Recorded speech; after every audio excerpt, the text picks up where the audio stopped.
Hi, everyone. This is Eva from SocaMom.com. Thank you so much for joining us for this event. It's something that I feel really passionate about. I wanted to get together so many of my favorite people. I had planned to do it in person, but the good thing about this is instead of just having 125 people come and hear from my favorite people and then, nobody else gets to experience it, you get to experience it when you want to and for free. You don't have to get a ticket and go anywhere. So thank you for joining me because, again, you could be anywhere else. We talked about that before we logged on. You could have been in your bathroom or kitchen or living room, I don't know, on the world tour of your home. So I hope everyone is surviving this self-quarantine for some, social distancing for others. I hope everyone is staying well, but I'm glad you joined us here. Please go to SocaMomSummit.com. I have pages there for each of our speakers so you can get to know them better. But right now they're going to tell you a little bit about themselves. We are going to be talking about building communities. These ladies are the community builders. If you want to know how communities are built, these are the people that you need to talk to. So we're going to start with Tanya Hayles of Black Moms Connection. Please tell us a little bit more about yourself. Hi, thank you so much for having me, Eva. This is so exciting. Tanya, I am Canadian born, Jamaican bred. So shout out to my ginger beer, cola, champagne, fried dumpling folks in the building. She's got air horns. I had to do the air horns. Founder and chair of Black Moms Connection, which is an online global village of almost 15,000 at this point, and a nonprofit organization that provides culturally relevant tools and resources to Black mothers. Awesome.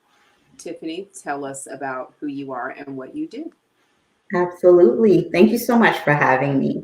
I'm Tiffani Greenaway of MyMomEvents.com. I am US born with Trinidadian parts, and I created My Mom Events in 2014 to inspire, empower, and inform parents of color.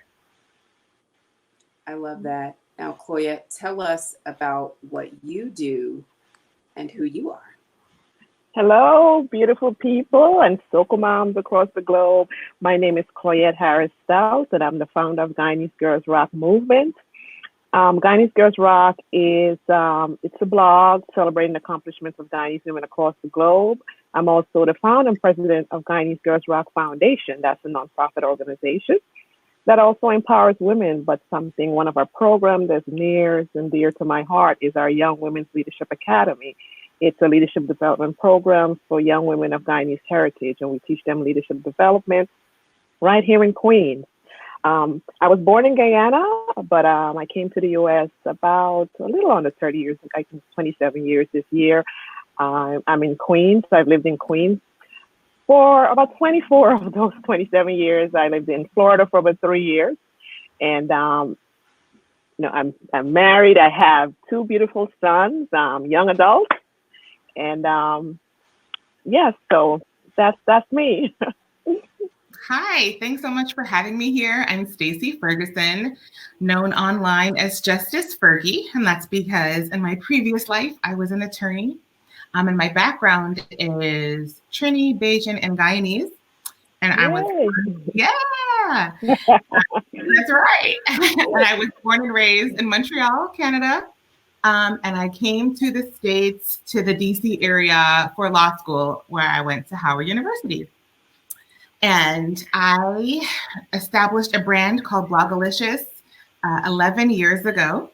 And Blogalicious was designed to bring together influencers and bloggers and content creators of color to have a safe space to share advice, give and receive support, and also to connect with brands that could help them grow their businesses.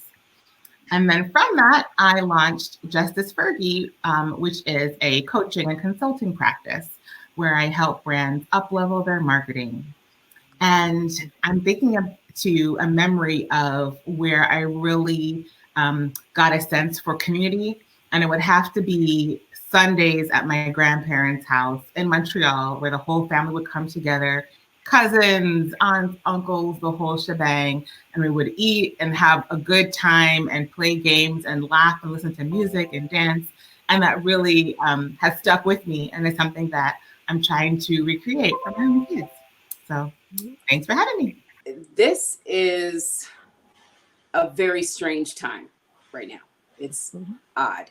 And a lot of us don't have the opportunity to have an outlet to hang out with our friends, to go have coffee, to go to meetups. We don't have that. So you all have created a real virtual community for different segments. So Tanya, tell us about the importance of community to the people that you are bringing together at this particular time. So the heartbeat of BMC is Facebook. So in 2015, started as a Facebook group. I asked like 15 of my friends, like, hey, you know, if I started this thing, would you join? Because a lot of the spaces online for moms, particularly, are not very diverse spaces, to put it in very PC terms. So, you know, it really just started out as creating a safe space for us to talk about the things that affect us in ways that make sense. And, you know, it turns out that that was something that people were really looking for. And when it went from, I think in the spring of 2016 went from 400 to about 4,000 in 2 months, I was like, oh, it's really, really important. And it continues to be, right? People are reaching out, especially if they're isolated in a house with young kids, if they're single parents, if they're, you know, working parents, whatever the case may be for the moms. We just provide an opportunity to, you know, get some laughs, connect with other adults and have adult conversation, especially if you're trapped at home with young children. So you know, I think it's become apparent that it's now more important than ever for people to have villages and communities that they can access virtually, since we can't do it in person. Tiffani, tell us what you've been seeing in the community that you've built, like as far as the concerns that women are having and sharing with each other. Absolutely. So when I first started the group, it was mainly to foster a sense of connection with Black moms. It's been said that, you know, a lot of the groups online weren't very diverse. Our group includes everyone. We have women from all across the globe. What I've really been seeing in the time that we're in right now is a lot of concern about how we talk to our children, how we put things into terms that they'll be able to understand, and to speak to them in a way that kind of eases their fears. So what have you been doing in your online presence to get people to kind of connect? I know that you have people connecting through their Guyanese roots, but during this time especially, have you seen anything that you feel is propelling your group?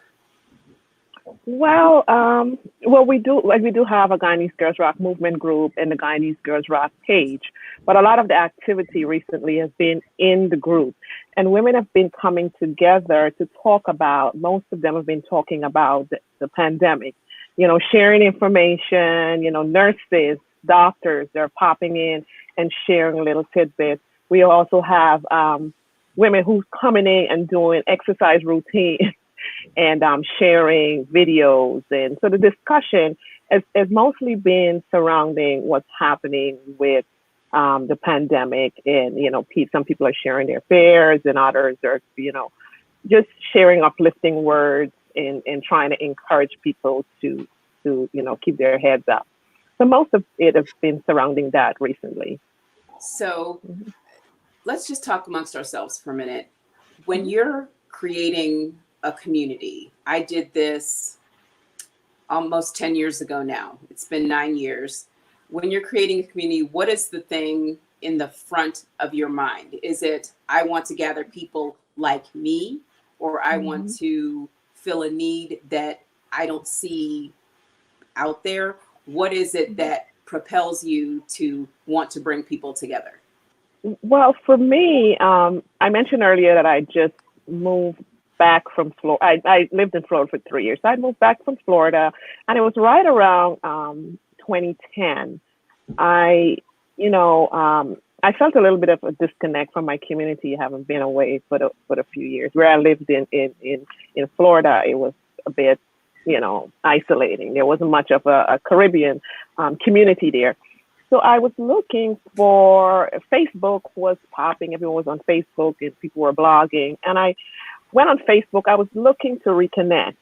And, there was a lot of information going back and forth. And I don't think there were Facebook groups at that time, but there's a lot going back and forth. But I didn't find anything that, really interests me. So I decided to start something of my own. I really, at the time, did not know what direction I was going into. I just know I wanted to do something about Guyanese women. So what I started to do is just making little posts on Facebook, small posts, just going and Google famous Guyanese women, accomplished Guyanese women, and I started making small posts about it. And the response, was very good. I started getting a lot of great feedback. And from that, I decided to start the blog to celebrate Guyanese women and celebrate their accomplishments across the globe.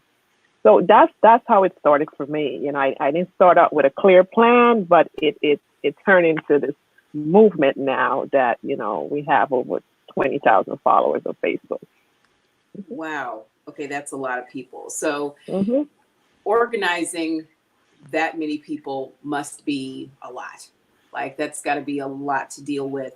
And I know, Tiffani, you actually do offline stuff as well. Yes. Tell me what it's like to take that community from online to off, or vice versa. What's that like? So online, the community is a lot more closely knit, I'd say. Our events offline have been pretty much local. Groups of women getting together to talk parenting. We've had exercise classes. We've had, the exercise classes that we most recently had were actually Caribbean based. We did soap aerobics, and a lot of Caribbean women came out to that. We've also done spa days. I've done panel discussions where we have groups of moms come out, and it's really just getting to know each other. We are focused on a larger issue at those events, but it's really connecting in person. A lot of the moms are meeting in person for the first time, but they've had these relationships that they've developed through the group online. So when we come together, it's kind of like a family reunion almost. Just getting to see everybody in person and really strengthening the bonds that we've made on the computer. So a lot of times you have people who are looking for community because they're socially awkward in person.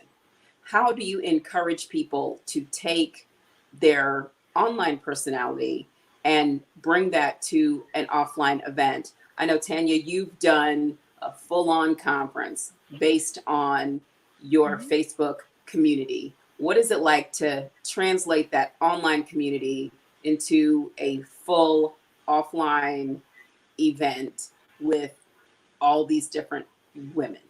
I'd say off the top, I would say I'm crazy, but event planning is actually what I do, so it's kind of my default. And I'm like, oh, this is the best way to combine people is rental art space and sell tickets and collect speakers and all this other fun stuff. So I think for me, the biggest thing is listening to the moms in the group and saying like, hey, this is my idea. What do you want? What do you want to talk about? Who do you want to hear from? And then going out and seeking those people. But what's always really important to me is finding Black women or women of color who don't always get top billing at events, who, you know, haven't been, who don't have the splashy headshot pages and speaker profiles and speaker reels, but still have something to say about that particular topic, whether it's moms with special needs, financial literacy, mental health and wellness, fertility, fostering and adoption. I want to make sure that the conference, yes, it could be in a huge ballroom with 200 people, but it still feels like the beauty salon where we're all just chatting and, you know, we're using our patois and we're, you know what I mean, and infusing who we are into the conversation, but still learning. That's that was always the main part and focus for me. So I'm glad that we were successful in doing that. And, you know, it really resonates with folks. So it you know, it makes me very proud to know that it still works. The online to offline translation was successful. Talking about community, Stacey, let me ask you, we were talking about what it's like during this time to have a community, to build a community.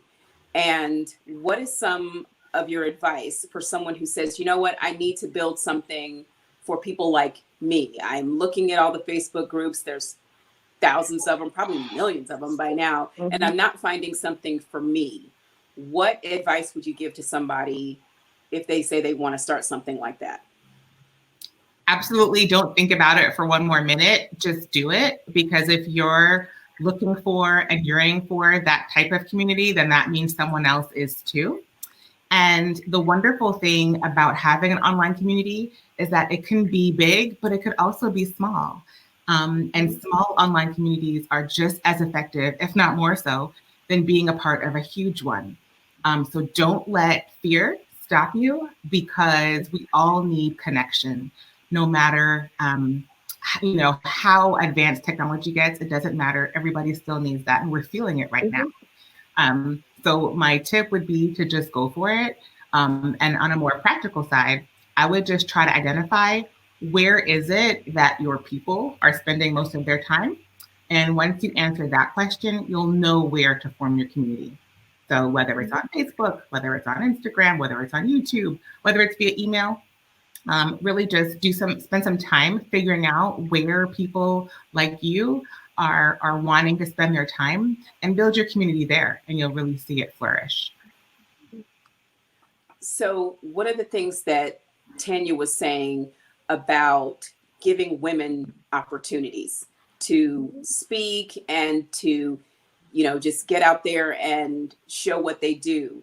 I'm in Black Moms Connection, and they have a Tuesday that you just show off, like big up yourself or whoever else you want to. And I love that. Stacey, that's something that you did a lot with Blogalicious, and you brought together amazing women. There are people that I am still connected to today from the first conference I went to before I even had a blog in, what was it, 2010, when you were in Miami? Yeah. I mean, it's been a hot minute. It's been a minute. Right. So, and I went at a time when I didn't have a blog, but someone else knew about Blogalicious. And I feel like that's how, and she said, listen, you don't have to have a blog. You just need to come and you'll have a blog by the time you leave. Right. How about that? Right. How about that? Right. So what is it that builds a community that has that much allegiance? I know Black Moms Connection has people that are like rabid fans. Okay. Guyanese Girls Rock, same thing. My Mom Events, people show up and show out. What is it? I'll start with Stacey. That is that magnet, that thing that brings people together. How do you find that secret sauce that makes people say, this is the place you have to be? Great question. And I've done a lot of thinking about this. So there's a couple of things, but one of the most important ones for me is to give the people in your community a sense of ownership in the community. So it's not just, oh, I'm going to this random event. It's, oh, I'm going to be with my people. And if I'm not there, I'm going to feel like I'm missing out, right? And that's really what you want to create. And the way that you do that is to let the community know how authentic you are and how you really are there to serve them. So I think everyone on this panel can relate. Like, if it's not community, right, we wouldn't have anything. And so just kind of operating from that space of you're here to serve, and letting your fellow community members know, like, whatever you want this to be, you have an opportunity to help us create it. And so that's been a huge thing for me. So I do a lot of soliciting opinions and like doing polls to figure out what people want. And then, involving them in the planning process, in the event process, whatever it is. Because I feel like if you feel like you're invested in something, you're really going to show up for it, and you're going to be excited about it. You're going to tell your friends. And so that's one of my biggest pieces of advice. So Tiffani, what would you say? I would say that in order to draw people out, you really have to connect with them first. People are not going to show up if there's not something in it for them. So what I do when I create events is think about what I'm seeking, what it is I'm looking for, and then I'll bring that to my community and say, hey, this is what I'd like to do. Is this something that you would be interested in? And then we'll go from there. We bounce ideas off of each other. It's really, everyone has a part in the community and helps things to come together. So before an event happens, it comes to the community first, and we decide if that's something that we are really interested in. Yeah, for me, it's my community is a sense of pride. We have this thing in common. We're Guyanese women, and what Guyanese Girls Rock does is give women a platform to shine. We celebrate their accomplishments on the blog. We post a nice photo and tell their stories. I also encourage the community to recommend other women. Submit a bio of another woman, or tag me, or send something. If there's somebody in your community who's doing something amazing, send that information so we can shine the spotlight on them and give them a platform to shine. Guyanese Girls Rock is twofold. We have the blog where we celebrate the women, and then there's Guyanese Girls Rock Foundation, the nonprofit. So 2 years ago, we launched the Guyanese Girls Rock Honors and Awards Luncheon. So we take some women from that same community who are doing exceptional things in their community, and honor them and award them with Women of Influence Awards, 10 women from the community. So we have this huge luncheon. For the past 2 years, it was very successful, sold out, where we, celebrate and uplift women, and people come out in droves, as Tiffani says earlier, they want to be a part of something. So they come out and they support each other. It's like cheering, I'm cheering my sister on, so that's how we also invite some of the women in the community to come to the Leadership Academy and be mentors and inspire our young women to, share their stories or do a workshop. So that's how, the community is involved in Guyanese Girls Rock. It's just that sense of pride and that sense of sisterhood. We all have this thing in common. Let's celebrate each other. Let's help each other shine. Now, Tanya, your group grew exceptionally fast. Like, you looked up and you're like, yo, what happened? Yeah. What do you want? Yeah. So tell us the thing that you believe, like, brought these people to this group. The specific reason was everything happening in the US with Black Lives Matter. So I know that was the actual catalyst. Women needed a space to say, I'm afraid for myself, I'm afraid for my son, and not be gaslit and not be said, all lives matter, and just playing the race card, and he was a thug, and all these things. They needed to be able to express that. And I think the secret sauce to BMC's growth and its fan club and support are a couple of things. One is authenticity. That's something I really preach, and that's really important to me. I don't put myself on this perch of I am the queen and you shall all look up to me. Like no, I'm just like, I did a BMC live yesterday. My son tried to come in because he wanted tablet, and like in the middle of the live, I'm like, hey boy, Like, you know, and that's just real. Like, we're all moms Yeah. with their children. Yeah. Like, I'm not going to pretend that, you know, he's sitting at the dining room table with a bow tie on, diligent. Like, no, like, I know if I turn this screen around, you would see laundry all over my room. Yeah. I'm not turning the screen around. Listen, the laundry. There's so much. You have to be real, and people have to feel like they can relate to you, and in order to follow you and to believe in and to share your messaging. And you know, early on, there's, you know, Facebook has changed its parameters. Before, you used to be able to just upload people into a group, so people would come into the group, like it, and then just their whole, like, their moms, their aunties, their girlfriends, their cousins, and I'm like, see, but now you can't talk about these people, and you're gonna when you can't talk about your mama because you added her into the group. No one told you to do that. So I think, like, those are, you know what I mean, like, those have been the reasons. And then for me, the second part is in the intention. When it started to grow and it hit 5K, everyone's like, what are you gonna do to monetize it? And I'm like, I don't know. That wasn't my purpose for starting it. Moms don't need another t-shirt. I'm just like, how can I actually improve your lives? And so, you know, that's why our Finlit series, BMC Finlit, is so important to me. I'm like, I want your children to have generational wealth. I don't want to see another GoFundMe in our community. I want you to be able to start a business and buy a house, and you have a will and all of these things. And I'm going to find the Black people in our community to talk to you about it in a way that is culturally relevant, in a way that you're going to get, in a way that's going to resonate, in a way that's going to put money back into the pockets of other people in the Black community and create this ecosystem. So I think by just showing up and doing, people are just like, oh, okay, this is something that we can trust and we can follow. And, you know, it's not just about trying to make money off of me and, you know, grow a mailing list and all these things. And I take them on the journey with me. I'm like, hey, guys, this is what I'm working on. This is what I want to do. These are my goals. This is why I'm quiet, whatever it is. And it seems to resonate, which I'm very grateful for. Everybody has talked about their why. So, and there's like something missing from a community, or there's a group that you can't find. Stacey, what was your why in creating Blogalicious and bringing together that community? Yeah, the why was the lack of representation in the blogger, influencer, social media marketing space.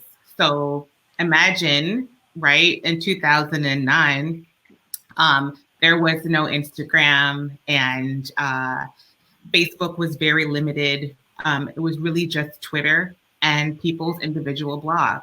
And there was a handful of influencers of color being able to work with brands.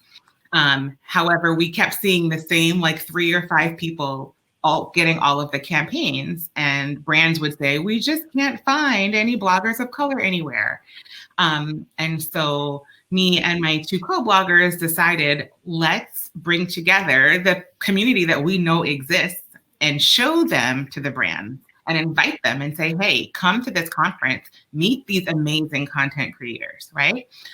So really it was built out of a need, because we saw, like as Tanya was saying, with, the Black Lives Matter movement kind of inspired her to start her community, because she saw that need.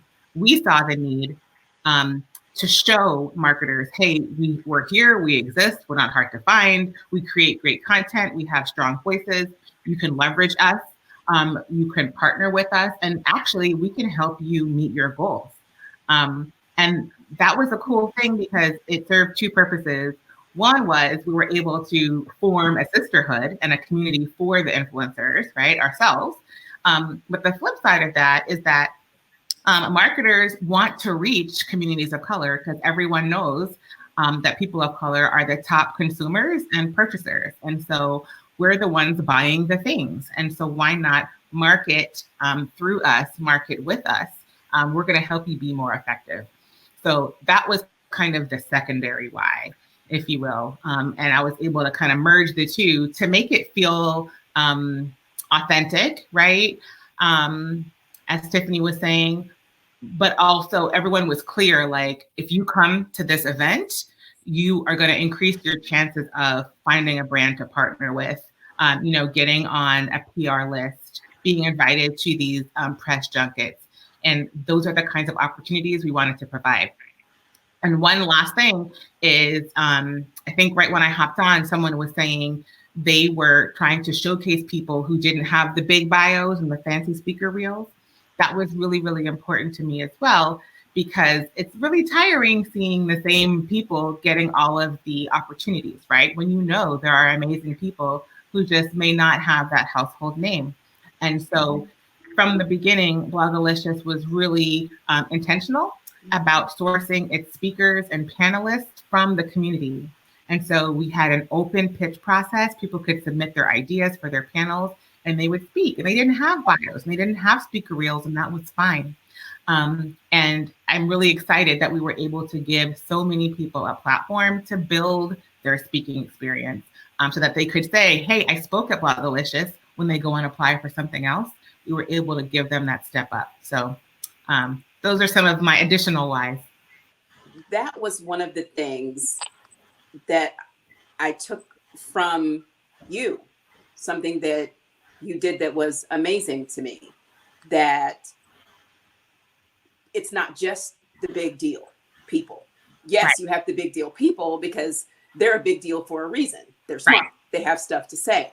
But there's a lot of unknown people that have something to say, like Tanya was saying. It's not just, people have wonderful ideas. They just may not, like you said, have a bio. Somebody has to speak somewhere first. Exactly. So, I did learn that watching the way that you did things with Blogalicious, and Tanya, the way that you did things with BMC's conference, because I didn't have a ton of speaking experience. I didn't have a whole lot.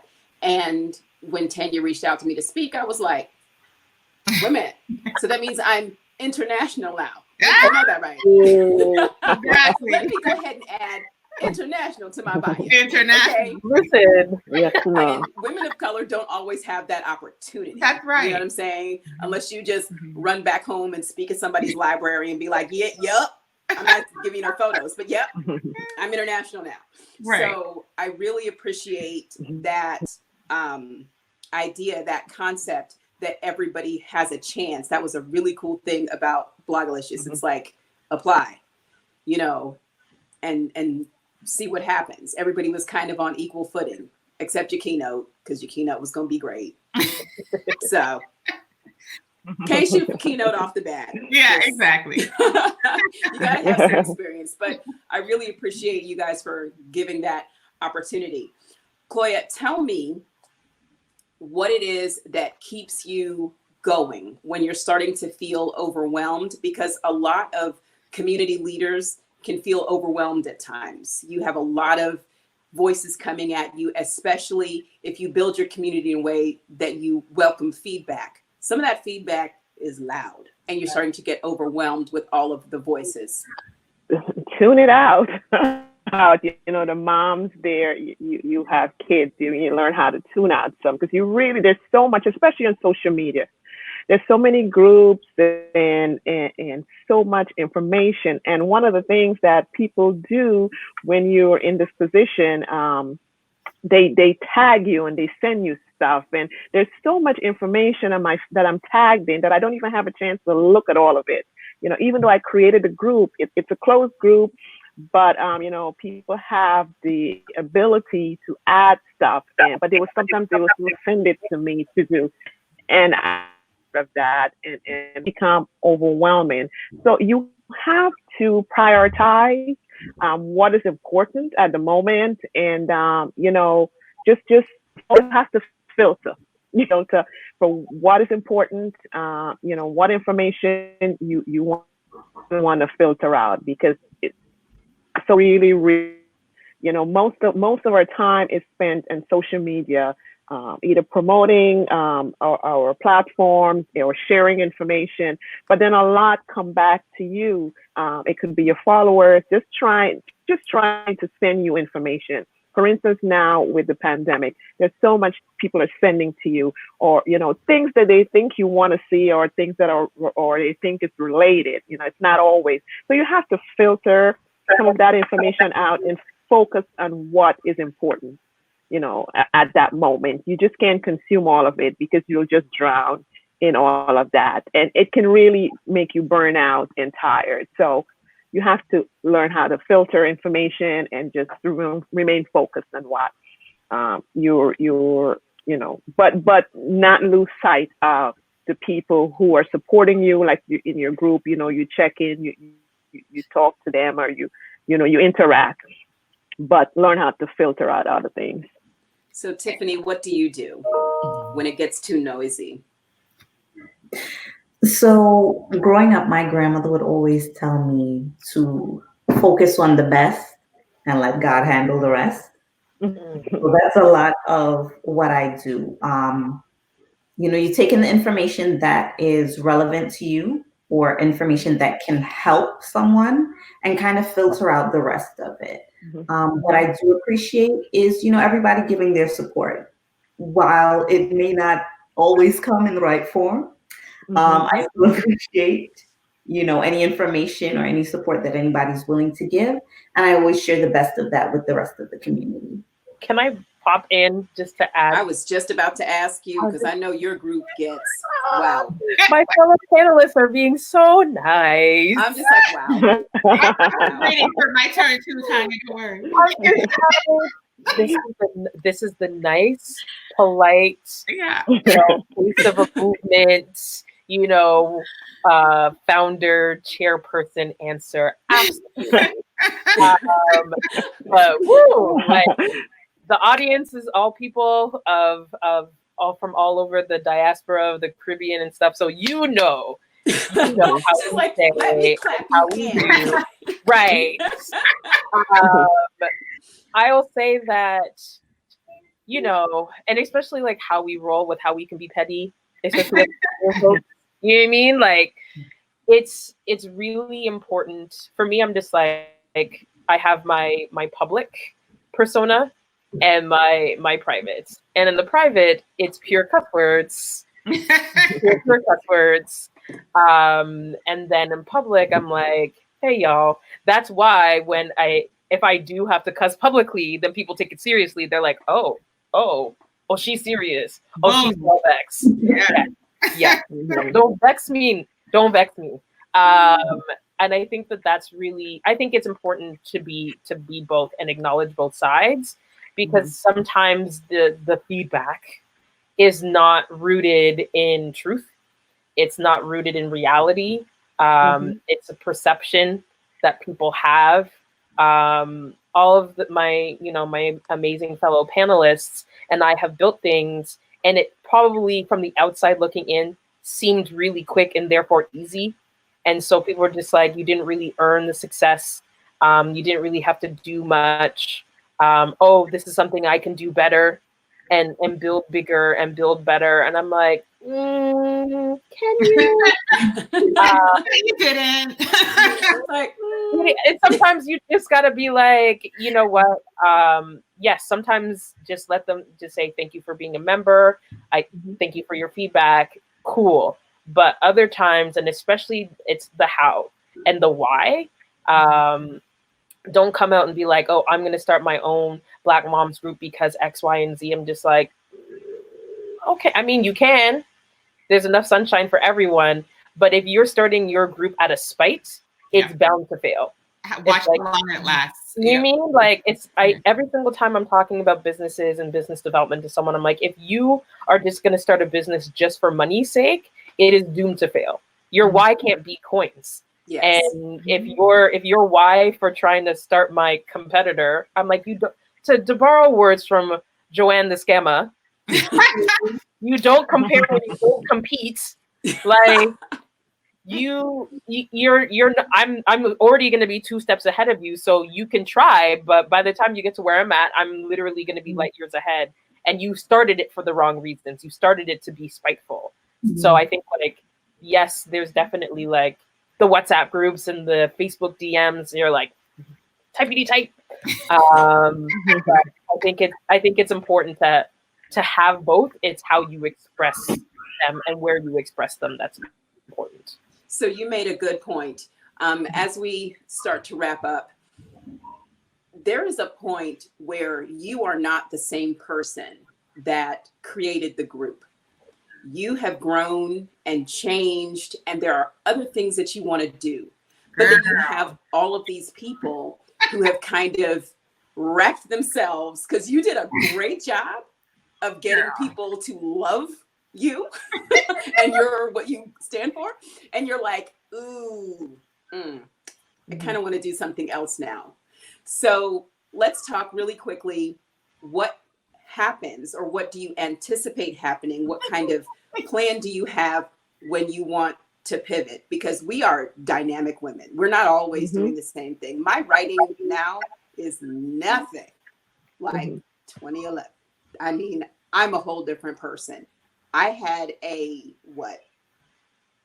11-year-old. I have a 20-year-old now. So think about how much you change from 11 years old to 20 years old. Wow. It's a huge difference. So I'm going to start with Tiffani. When you anticipate, okay, I have changed. I'm a new person, but yet I have all these people who are fans. What do you anticipate that you'll do?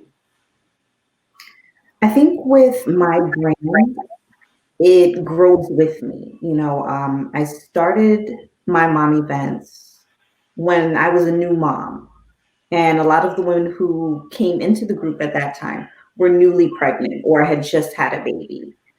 A lot of what we focus on now isn't just baby stuff. New women are coming into the group all the time, but we've grown from just newborns in the first year. We're kind of seeing where everybody's growing. You know, as moms, we've grown and our children have grown too. So I think as the brand continues to evolve and grow, we continue to grow with it. I haven't made a huge pivot just yet. Everything that I've done kind of ties back into the brand somehow, some way. I am now focusing a little more on health and wellness, but I've incorporated that into the brand as well. So, Cloyette, Guyanese girls will always rock. Yeah. We know I mean, always it's rock. facts, Yeah. right? Yes. So, Exactly. represented. You guys see my shirt? Oh, yeah. You see my shirt? Okay, I came to represent. That's Yeah, right. but that's already happening. That's happening with me. You know, I started the blog in 2012, and you know, it grew, and we have a lot of following. And then I started the group. But then in 2017, I launched a nonprofit, and that is, you know, most of my focus. And then I launched the Young Women's Leadership Academy, and I wanted to create a space for teen girls, you know, to inspire teen girls. We have this Saturday program. So a lot of that, my energy and my time is kind of shifted from, you know, the group and the blog to the nonprofit. You know, and there's other things that I'm working on. You know, I design jewelry, so I have this line that I'm working on to come out. So there's a lot happening, and you do think about it, cross my mind. You know, what am I going to do? Should I, you know, have someone else, you know, focus on the blog part, or, you know, it's a lot of decisions to make. But there comes a time when you want to move on to other things, but you feel a commitment to the brand and the people who have supported you and helped you to get to this point. So, you know, I haven't quite figured it out yet, but right now I'm trying to manage it all. So Tanya, tell me what you've been thinking, because you have done some amazing things. Like, we're seeing you on L'Oreal's, you know, top women of the world. I mean, tell us how, you know, you're seeing all of these accolades, and it's like, wow, I'm really good at this. And people are coming to you for advice and how do I do this? But you also still have all of these other women who are depending on your group. How do you manage that? And how do you see yourself going forward as you grow and change? So, two things, and anytime I have an opportunity to speak about BMC, I have to shout out the admin team. They are the heart surgeons who keep the train that is the BMC Facebook group growing and going. I'm rarely in there. I'm not the ones approving the moms, approving the posts. And I've told the members this too. My goal is focusing on the other side, is building out our board, finding money to hire an executive director, which I've made it very clear will not be me. I want to buy a building and I want to cut the ribbon. And, you know, I have much bigger and loftier goals for what BMC can become. So I've already started pivoting away from the Facebook group in a way. You know, I still kind of pop in, make myself be known, show my face, because that's what the members want. They want to, you know, what are we up to? What's going on? You know, the merch line, all these kind of other endeavors, other ideas, the fundraising, how can people get monetary support in times of need? I focus on the financials, the you know, the bigger picture. I've always had it in my head, as I said, that I will not be, I don't want BMC to pay me to run it every day. I don't want to plan BMC's 2022 budget and hire. No, I do not want. I want to be the ambassador. I want to do all the fun. I want all the fun stuff. I want to. I love that she's clear on what she does not want. Yes, I do not like no 0 stars. No, 10 out of 10 do not want. And I think that makes it, because that's where I think a lot of Black organizations falter. Actually, I shouldn't just say Black organizations. I'm saying it for the context of this particular conversation, but I think just overall, founders who go on to be CEOs, it's an issue because they're too close to it. It's their baby. Yes. They don't ever want to let it go. But you can only have so many ideas, and you can stagnate the growth of the organization that you put so much blood, sweat, and tears into.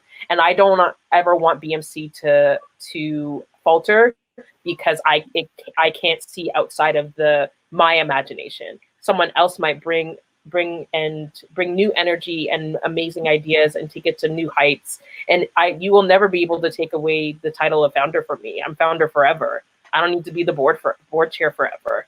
And I'm fine with that. And a lot of people are like, but how are you going to make money? And how are you going to whatever? And I'm like, I'm going to write a book. I'm going to do speaking engagements. There's so many other ways for me to make coins off of BMC that don't require me running it every day from 9 to 5 and starting to resent it. So yeah, I've already that's already been, this pivoting plan has already been put in place in terms of who I'm asking to be my board chair and, the skill sets that I'm looking for in that person and who we're going after for grant money and who I'm trying to align BMC with now. So in that way, it's just like, it's easy for that person once we get the money to be like, all right, well, you laid a good ground foundation and now it's time to put in the work, literally 9 to 5, Monday to Friday, and watch this thing grow. So I'm glad you brought that up. I'm glad you brought up that whole true C-suite behavior, because that mindset is different. It is the put your head down worker bee is different from the C-suite mindset. So Stacey, tell us about that pivot and what that's like, because you have now been through it. We talked to Tiffani, who was like, yeah, I'm not there yet. Cloyette has already started. Tanya has already started. And Stacey, you have gotten your full C-suite behavior. You're like, I'm good. So tell us what that's like and some of the tips to survive in the C-suite, because it's different.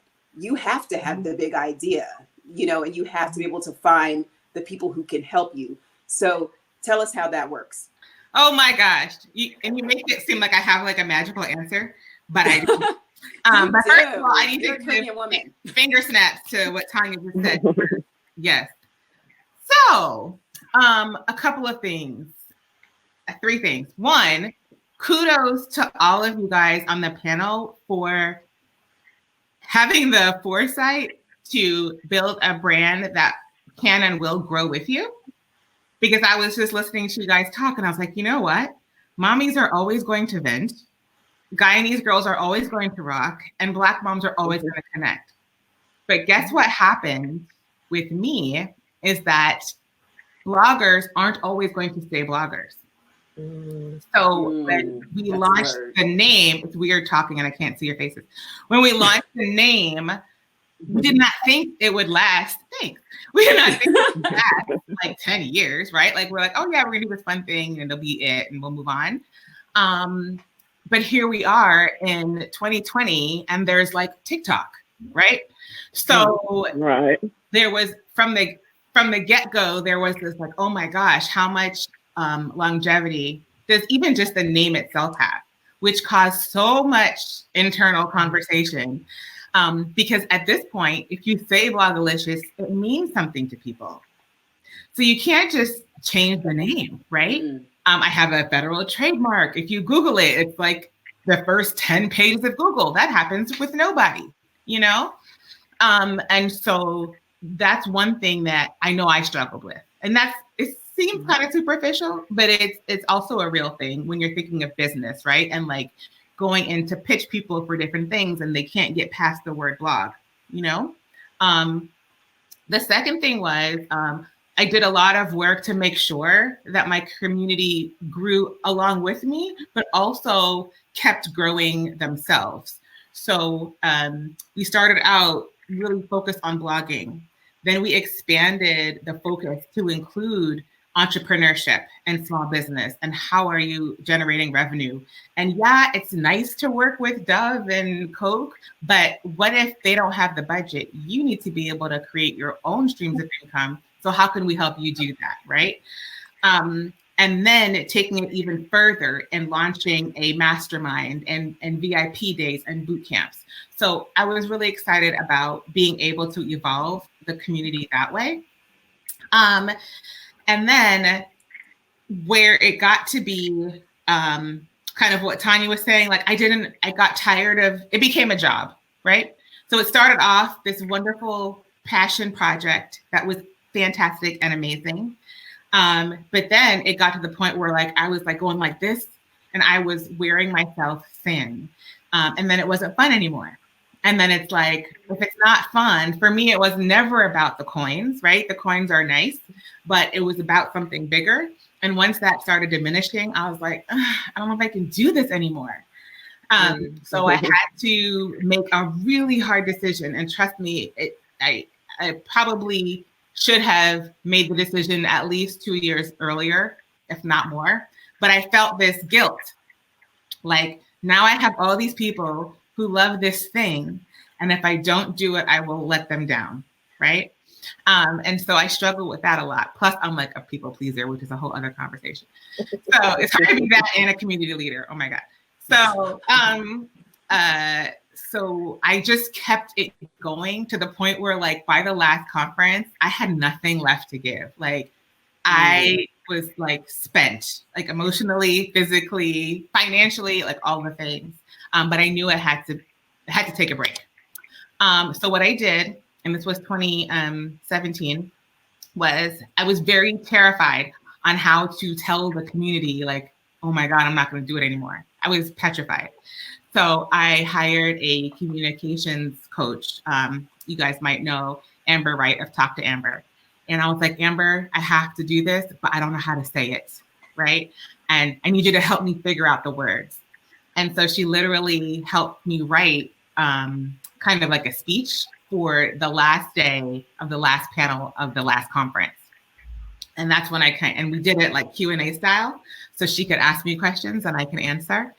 And so I was intentional about that. At the same time, I like wrote this long blog post with like Q&As and like my letter to the community so that people were like panicking. Like, I thought it was hilarious. I'm like, you guys, it's just a blog conference, but it wasn't for so many people, right? Like they look forward to it every year. They got business partners out of it. Best friends came out of it. They wrote books out. People launched blogs from it, right? So it meant a lot. And so I knew that I had to take care of this thing and I had to exit in a what's the word? Sensitive and like graceful. So I did that. And then I also kind of made a promise, like, I'm not gone forever, right? I'm just taking a break until I figure out what the next move is. Granted, it's been 2 years and I'm still not 100% sure. But there's so much a truth to what Tanya was saying in that, especially with Black businesses, we don't let go. And because we don't let go, it ends up not being what it could be, and it could tarnish our legacy. So I'm really trying to figure out, what do I do with it? You know, like when you see the typical startups and it's like the young white guys, right? They're all about exit strategy, right? They want to get the funding, launch the thing, make the money, and sell it. But for, especially in the Black community, we don't want to sell it because we never had anything like that before, right? And we're really wanting to hold on to it. But could it be doing us a disservice? So all big questions to think about. So back to the personal note, and I promise I'll shut up in a second. I ended up taking a break and getting a job, which you guys will relate to, because I feel like working for somebody else right now, 9 to 5, is so much easier than running my own thing 9 to 5, or like 9 to 9. So I'm working at a marketing agency right now. It's really cool because I see the other side of what I was doing. So I'm working with the brands on the inside instead of, you know, being on the influencer. A learning time as a growth time, so I can figure out what the next thing is. I was just gonna say on the point about what do you do about the feedback, right? Because it's plentiful. You have to have a safe space for you to process it, and people that you can trust that aren't necessarily yes men, that can help you filter it, because some of the feedback is valuable, right? Some of it is just malicious. Some of it is a waste of time, but you want to be able to process it and decide what to take to heart and what to not, and also what pieces of it can make you better. So I do a lot of work with that because I'm the first person to take things personally.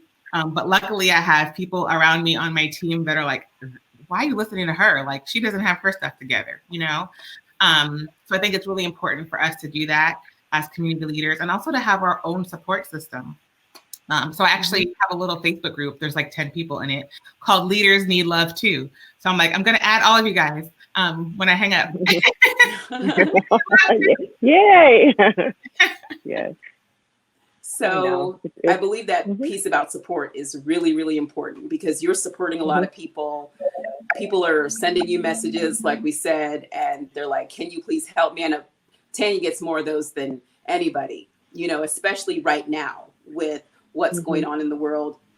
You're getting like, I lost my job. I'm socially isolated with, you know, my kids and my friends' kids, and everybody's over the house and I need help. So I think it is important to have people to talk to decompress, people who understand what you're going through. So I'm really glad that we were able to have this conversation. So what we are going to do now, by now, you know, we have gone from what is your why to how do you pivot and what is your exit strategy. So everyone, you have gotten some real, like real. You're not going to get this anywhere else, at least not, well, you haven't before. You might get it later, but not like this. Not like this. You have got 4 Caribbean women who are leading huge organizations, have led huge organizations with huge followings. So I want you all to rewind this before you build your community. Don't go out there just acting a fool and doing whatever. Are you got any advice to pull up and wheel and come again? Is that Listen, I'm trying to make this relevant for everyone. So what we're going to do now is, well, you know that you can find the speakers on SocaMomSummit.com. You go to the website, everyone has their very own page that has their bio, what they're up to now, their social media, everything that you need to know. But right now, I'm going to give everyone a chance to do their 30-second pitch on how people can find you and how they can support you. I will start with Tiffani. Sure. So you can find me on all social media at My Mom Events. You can also find me and my fantastic group of co-founders at wellinaincollective.com. This is kind of the pivot that we were talking about. I'm focusing on health and wellness with this group of ladies, and we're trying to infuse our communities with health, wellness, and trying to reframe how you look at your health. Awesome. Love it. And Cloyette, tell us where we can Yeah, find so- you and how people can support you. Yes, so you can find me on social media as well. There are two websites. Guyanese-Girls-Rock.com is the blog, and Guyanese-Girls-Rock.org is the nonprofit organization. On social media, Facebook, Instagram. So there are two platforms. I just want to make it clear so people don't get confused. Guyanese Girls Rock is at GT Girls Rock on Instagram, and at GT Girls Rock on Twitter, and Guyanese Girls Rock on Facebook. And then there's the foundation. So Guyanese Girls Rock Foundation, and at GGR Foundation on Instagram. How you can support, join the group Guyanese Girls Rock Movement on Facebook. If there's a Guyanese woman who's doing something exceptional in the community, reach out, let me know so we can shine the spotlight on her, and just shine some spotlight on some of the women in our community who are doing great things, but don't necessarily, they remain unknown. People don't know what they're doing. So we want to make sure that we spread the love. Now, if you like this fabulous shirt I'm wearing, Rack, I do have a t-shirt line, GGR Apparel, Guyanese Girls Rock Apparel. This is my Afro Girl. I love her. Afro Girl line. And I also have Guyanese Girls Rock. Guyanese Girls will always rock. Mm-hmm. So to get these t-shirts, you can go to GuyaneseGirlsRock.com and you click on the shop tab, and it will take you to the shop. Or on the Facebook page, GGR Apparel. You can go there and you can find the shop link as well, and you can purchase the t-shirt.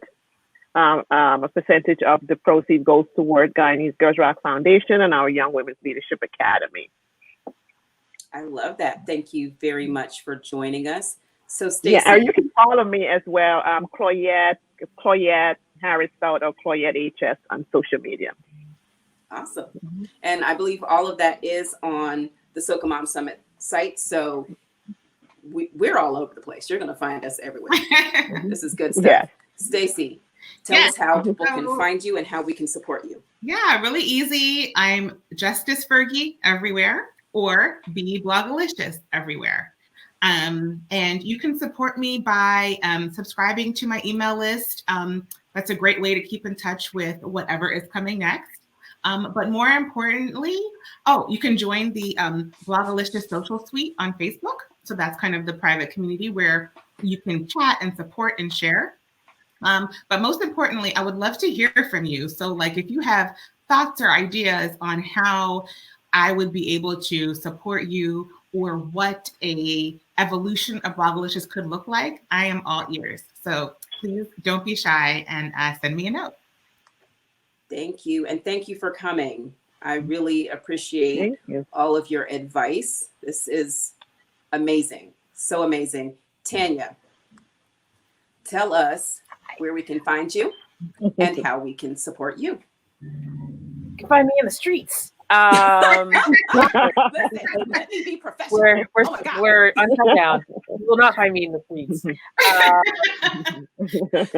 This whole thing, we didn't talk about how Corona has shut down our hot foot. Like, I was supposed to be all over the place. I was supposed to play Mass in St. Lucia. I'm so sad. But anyways. Wow.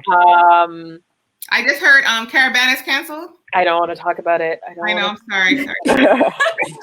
Why are you bringing up stuff? Well, I brought that. And so Caravana is my birthday weekend. Oh, I was born and my mom watched the parade from the hospital room with me because it used to go down where all the hospitals were. Yes. So this is going back obviously a hot minute. So like there is particular connotations to this being canceled. I'm like, I don't know what that means. It's bananas. But where you can find me on the interwebs is on so Black Moms Connection, Black Moms Facebook group, Black Moms Connection, facebookgroups.com/black whatever the URL is. There's also an Instagram where we are going to be moving our weekly live chats. So we'll be doing those Wednesday at 8 a.m., 8 p.m. Eastern Standard Time. So come join us for that. That should be fun. And yeah, how you can support. It's a really good question. I think right now you can buy some merch. This just happens to be a pillow from one of our events. This is not for sale. So you can buy the merch. It's a Shopify based site. So it's print to order. You can donate, and where the funds go for that are to our emergency fund. So when all of this started, popping up, there was moms who were like, I need to buy some formula. I need money towards rent. They needed to put gas in their car. And it was such an empowering thing to be able to give moms money that they weren't going to have to pay back. They didn't have to think about, the connotations. There was no strings, just like, hey, you have a need, here's some money. So anytime that we're doing any type of fundraising or get any type of grants, that's where it goes. And, really excited about that. So that would be the biggest thing. Join us on Facebook. We get, a little spicy on Thursdays, chat about some things, about the sex. And, sex. And, we have fun, and, we're it's us, right? Like, it's how we talk to each other. It's who we are. Toronto has a huge Caribbean community. And so really lucky when people can infuse who they are in all ways. And thank you again, Eva, for putting this together and for having me. Thank you so much, everybody. You all have been amazing. Thank you for giving your time. I think that's really important to say right now, because even though we're at home, we have even less time because we're doing the jobs of teachers. We are the lunch lady. We are free breakfast, everything to the family that we weren't doing before. So thank you for giving your time. And honestly, it's your free time, your free space, and we don't have a lot of it. So please show your appreciation for these ladies taking their time to do this and being experts in their fields. Like, I didn't just bring any old body. I need you to read these bios, and I need you to go to these websites and realize who just talked to you. It's real. So thanks again for joining us for the Soca Mom Summit. I hope that you loved it. I did. And ladies, don't leave. Stick around for your selfie, because what is a conference without a hello? Pound selfie. It has to happen. Yes. So thank you all for joining us, and we'll see you. Bye. Yeah.